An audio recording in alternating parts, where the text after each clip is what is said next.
Telat bayar EasyCash udah lebih dari 90 hari, maka fix DC lapangan EasyCash bakal datang ke rumah. Nah, bener nggak sih seperti ini? Nah, kemarin ada yang nanya nih dari Kak user VI bla bla bla bla bla. Maaf nih Kak, saya mau nanya, Kak, saya kan galbay di EasyCash udah mau jalan 3 bulan. Apakah pihak dari EasyCash kalau udah 90 hari akan datang ke rumah saya? Nah, ini adalah beberapa kekhawatiran dari teman-teman yang gagal bayar atau telat bayar di EasyCash ya. Di mana di tahun sejak akhir 2023 kemarin muncul isu bahwa EasyCash sudah punya DC lapangan. Karena kan sebelum-sebelumnya EasyCash itu nggak ada DC lapangannya. Cuman ya gertakan-gertakan sambal aja ya yang menyatakan EasyCash ada DC lapangan akan segera datang dan lain sebagainya. Nah ini bagaimana sih kejelasannya? Sebenarnya apa gitu loh? Sebenarnya emang bener nggak sih EasyCash itu udah ada DC lapangannya? Jujur sejauh ini saya masih mendapatkan sekitar 4 atau 5 orang saja yang bilang sudah didatengin DC EasyCash ya. Dari sekian banyak yang galbay, saya masih mendapatkan informasi itu. Mungkin teman-teman kalau pernah didatengin DC oleh EasyCash, bisa nih tulis di kolom komentar, teman-teman kapan kira-kira teman-teman didatenginnya, terus udah telat berapa lama, terus teman-teman nominal pinjamannya berapa. Nah, tapi di sini teman-teman harus bisa membedakan antara DC lapangan benar-benar DC lapangan, ataukah hanya kurir yang mengantarkan surat penagihan sembari dia ngomong kapan bisa dibayarnya Pak Bu, ya. Beda. Karena DC sesungguhnya debt collector atau mungkin field collector itu mereka harus mempunyai sertifikasi sebagai seorang DC. Sudah harus mendapat atau membawa surat kuasa dari pinjolnya untuk penagihan. Harus membawa yang namanya surat tugas ya, harus membawa surat keterangan penagihan yang mana namanya itu tertera sama persis dengan surat penagihannya. Kalau tidak ada artinya itu bukan DC lapangan ya. Jadi udah kelihatan banget kok antara memang bukan rahasia umum ya. Banyak dari dulu yang mengira kurir itu sebagai DC juga, padahal beda, padahal bukan teman-teman. Ya, kurir yang mengantarkan surat penagihan, surat peringatan dan lain sebagainya itu bukan DC, tapi ya cuman untuk ya messenger aja. Tujuannya memang untuk memberikan surat penagihan. Dan apakah dia karyawan dari EasyCash? Jawabannya bisa jadi.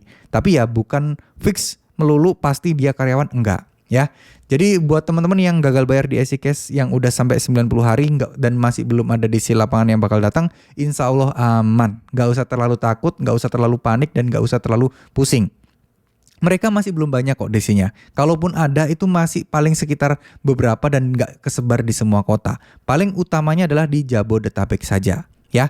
Jadi buat teman-teman yang merasa kemarin ada DC lapangan EasyCash, nah bisa tuh tulis di kolom komentar, jelaskan sedetail mungkin DC-nya itu seperti apa, apakah dia cuman kurir, ataukah dia nggak mau menunjukkan identitasnya, ataukah dia nggak membawa sertifikat. Nah teman-teman bisa share ke kita semua. Karena jujur aja informasi dari EasyCash ini masih belum valid, tapi saya lebih condong dan lebih meyakini sampai sekarang masih belum ada DC lapangan. Karena saya ada beberapa teman yang gagal bayar di EasyCash dan udah sekitar 4 bulan lebih. Itu masih belum ada tanda-tanda DC bakal datang. Nah, harus dibedakan. Ancaman DC bakal datang sama DC datang beneran itu beda. Jangankan telat 90 hari, telat mulai hari ke-5 ke-6 aja kita sudah ditakut-takutin dengan akan diserahkan ke tim lapangan, akan diserahkan ke tim penagihan, yang mana kan membuat kita parno gitu ya, membuat kita takut, membuat kita stres. Wah, DC-nya beneran datang dan enggak nih? DC-nya nanti gimana nih datangnya? Nah, kayak gitu teman-teman. Jadi sekali lagi nggak usah takut, insya Allah aman-aman aja, insya Allah baik-baik aja. Buat kalian yang gagal bayar di EasyCash, tetap tenang, EasyCash pinjol legal, nggak bakal aneh-aneh dan nggak bakal melakukan tindakan-tindakan yang tidak terpuji ya. Nah sekarang yuk kita bareng-bareng mencari solusi gimana sih caranya biar kita bisa tetap tenang, bisa tetap aman meskipun posisi kita sedang gagal bayar atau telat bayar di aplikasi pinjaman online. Hal yang paling simple, yang paling mudah untuk dilakukan adalah teman-teman menerima segala resikonya, mengikhlaskan segala apa yang terjadi, tapi harus diimbangi dan dibarengi dengan mental dan juga ya hubungan religius kalian kepada Tuhan gitu ya. Contoh mungkin untuk umat muslim, ya harus berikhtiar, harus berdoa setiap saat, harus sholat tahajud, harus sholat duha, menjalankan amalan-amalan penarik rezeki. Itu bukan serta-merta untuk langsung memberikan solusi uang segebok kalian terima, enggak. Nggak serta-merta membuat lunas utang kalian, enggak.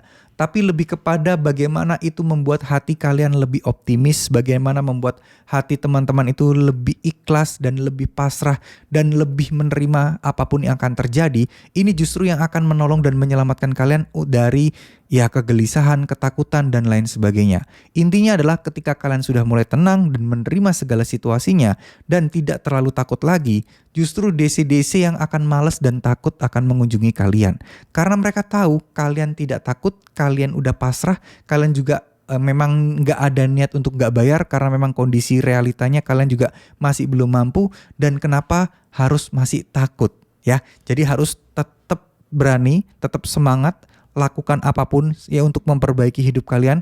Fokuslah di hidup teman-teman masing-masing. Jangan sampai terbawa suasana, kena hasut, dan jangan sampai ditakut-takuti seperti ini. Insya Allah semuanya akan beres. Insya Allah semuanya akan baik-baik saja asal kalian tulus, kalian berusaha maksimal, dan selalu berdoa agar masalah ini cepat selesai. Ya, tetap semangat. Semoga teman-teman lancar ya masalah penyelesaiannya. Rezekinya dimudahkan, dilancarkan. Yang kerja semoga dapat pekerjaan yang gajinya naik. Semoga buat yang belum dapat kerja semoga segera dapat pekerjaan. Dan jangan menyerah meskipun kalian saat ini nggak punya apa-apa. Suatu saat siapa tahu derajat kalian diangkat oleh Allah Subhanahu wa taala. Suatu saat siapa tahu jika kalian terus mencoba, kalian terus belajar, kalian akan bangkit dan akan menjadi lebih baik lagi ke depannya. Oke, terima kasih. Mohon maaf jika ada salah-salah kata. Wassalamualaikum warahmatullahi wabarakatuh.